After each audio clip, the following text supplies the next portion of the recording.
Hey guys, this is part 3 of our 10-part series titled, Was Christopher Watts a Battered Husband? In this segment of the 10-part series, I want to talk about the issue of isolation. In the case of Christopher Watts, with what we've learned so far, it appears to me that Christopher Watts' wife definitely focused on isolating Christopher Watts from his family and from his friends.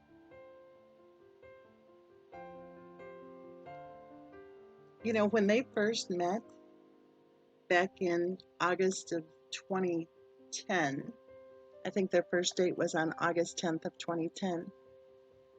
Shortly after they first met, Christopher Watts included his new girlfriend in social gatherings. You know, remember when he met her, he had a lot of friends, many of them since kindergarten or first grade.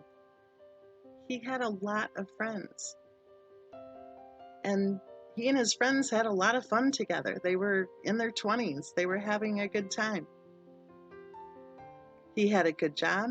He had excellent credit. He had a good savings account. He had his own place.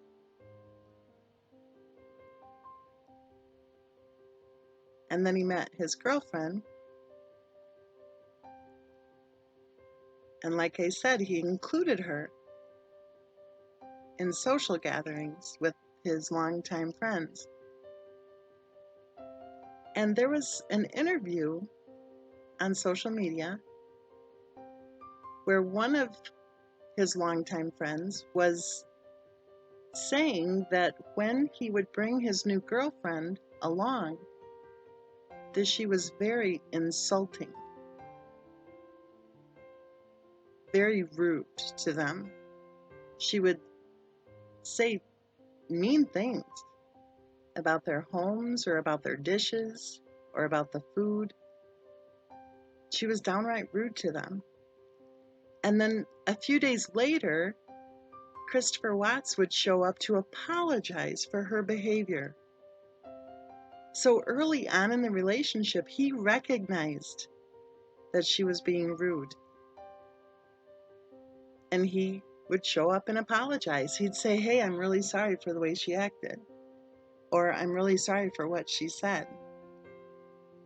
As if it was his place to apologize. Why the heck didn't he just put on his Nikes right then and there and run? But no, instead he showed up and tried to do damage control. And he would say to them, she was just having a bad day. He evidently was falling for the excuse that she had some terrible illness and that for some reason that would give her, I guess, permission to be rude to his friends. So he would say to his friends, she was just having a bad day. And the friend who was interviewed on social media said, you know what? Maybe if it happened one time, that would be having a bad day. But when it happened 20 times, then that means a bad personality. We've also learned that when they first met, that Christopher Watts' new girlfriend did not want him to continue working out at the gym. Christopher Watts was fit when he met her, and he worked out at the gym every day. But she didn't like the possibility that he may run into an ex-girlfriend, so she had a real problem with him working out at the gym. And he stopped working out at the gym. Again, he should have put on his Nikes and ran as fast as he could, but he didn't. Maybe he figured she was having a bad day. There's more, a lot more. In January of 2012, so we're talking just 1 year and 4 or 5 months after their first date, in January of 2012, she claimed that she had started the nursing program. But it's really odd because right before then, she claimed to Christopher Watts that her doctor said that she had to move to Colorado for her health challenges. And he believed her. And he got a job in Colorado. So while she was starting what she claimed was the nursing program in North Carolina, Christopher Watts was starting his new job already in Colorado, because remember, her doctor said she had to move to Colorado for her health challenges.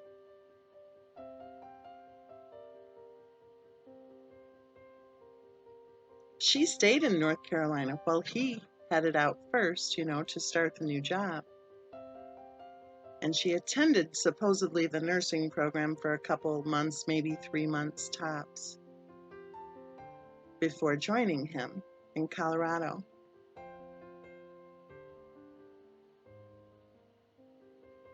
Let all of that sink in. And keep in mind, they were planning to get married later that year, I think in December of 2012, right? Is that right? I think they got married in December of 2012. So they were planning a wedding.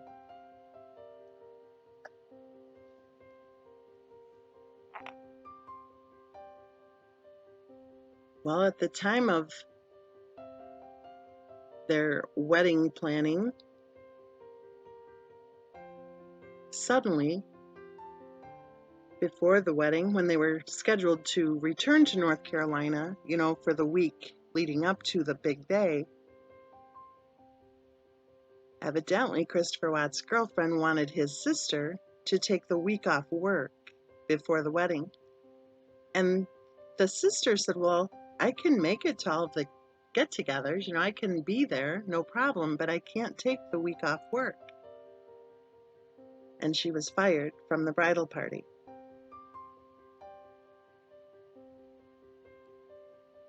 The ring bearer, the flower girl, the cousin, or actually the cousin's wife, I think, if I'm not mistaken, of Christopher Watts, who was supposed to be the maid of honor, they were fired too. I'm not kidding. Add that to the fact that there was some sort of a drama going on about how many invitations there really were that were supposed to have been mailed out that weren't mailed out. So instead of having 80 friends, there was just one who showed up to one of the pre-wedding parties. Add all of that together, and I think it's kind of interesting that people 5.5 years later were complaining that Christopher Watts' family didn't go to the wedding. Isolation is the issue that we're discussing in this video. What better way to isolate somebody than to be offensive to his friends? What better way to isolate somebody than to insist that he not work out at the gym every day? What better way to isolate somebody than to lie about his mother and his sister? What better way to isolate somebody than to fire them from the bridal party, knowing damn well that with all that drama going on, there's no way any normal, sane person would attend that wedding? What better way to isolate somebody than to convince him that you have so many diseases and illnesses that your doctor told you that you have to move to Colorado for your health challenges? There are other ways to isolate people too, and I think in the case of Christopher Watts, we see these other ways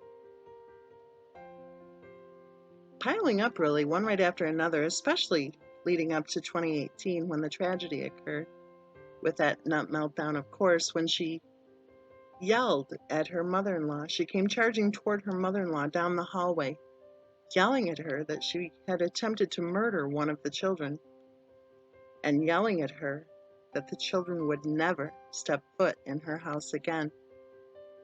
And then right before the birthday party that was scheduled just a couple weeks later, the insults started in again, obviously ensuring,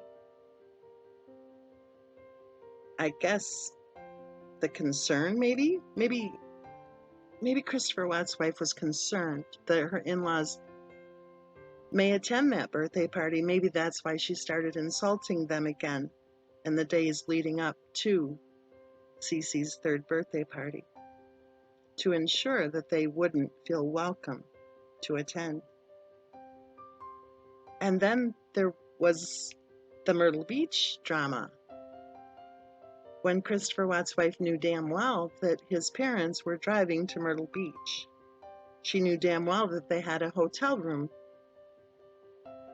all set and that they were planning to spend time with the girls at the beach. Their first time, actually, for little Bella and Cece, their first time to see the beach, to see the ocean. Christopher Watt's wife knew that her in-laws were planning to be able to spend the day with her grandchildren. And she waited until they drove to Myrtle Beach. She waited until they checked in at their hotel before she announced that they would not be allowed to see the girls.